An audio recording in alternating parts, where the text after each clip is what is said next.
must develop a strategy for the security of Ukraine in the future even before the end of the Russian war, experts believe. According to them, NATO will become the only guarantor of a peaceful sky and the country's territorial integrity. After all, even the security guarantees promised by international partners will not replace membership in the alliance.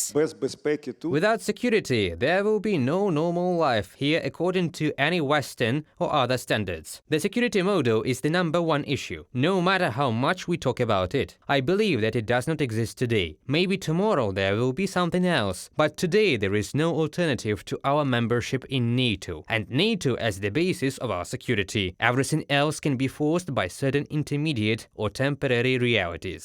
If Ukraine after the end of the war has no alternatives, membership in NATO and the European Union is waiting for the country, then Russia has several scenarios for the future. The first of them is the total isolation of the aggressor, political and economic. In parallel, the supply of weapons to Ukraine by Western partners as an element of deterrence from the Kremlin's attempts at military aggression in the future. В оптимістичному сценарії двадцятка, яка збирається. This is a scenario of political will. This is a scenario of decisive action. This is a scenario at least when NATO understands what they were created for at all. The scenario that I call is a policy of non-admission, but not a policy of containment. In this scenario, those countries that are our partners today should come out on our side.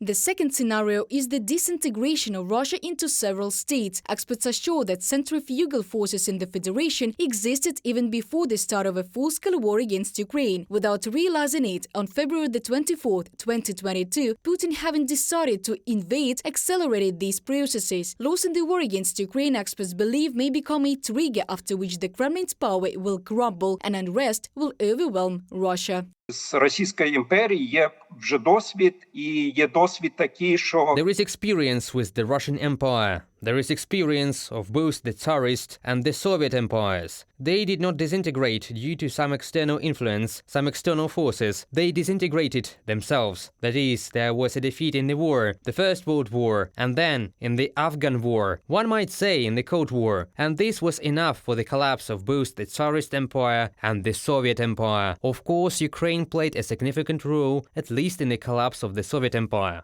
Для чего должна быть... Why should Russia be transformed? Not just because we all love democracy. Russia is now authoritarian, and we don't like it. But so that eventually, in some distant future, if we look beyond the time frame, so that the West can consider Russia perhaps not as a friendly country, but at least as a country that will not help China resist the West. Ultimately, many would like to consider Russia, if not a friendly country, then as some kind of neutral in the fight against China. At the same time, the fragility of the regime in Russia is already palpable. Experts are sure. As an example, they recall the so-called march on Moscow by Yevgeny Prigozhin. Neither the regional authorities nor the population of the aggressor country, for the most part, opposed the rebels. Що таке путінський режим?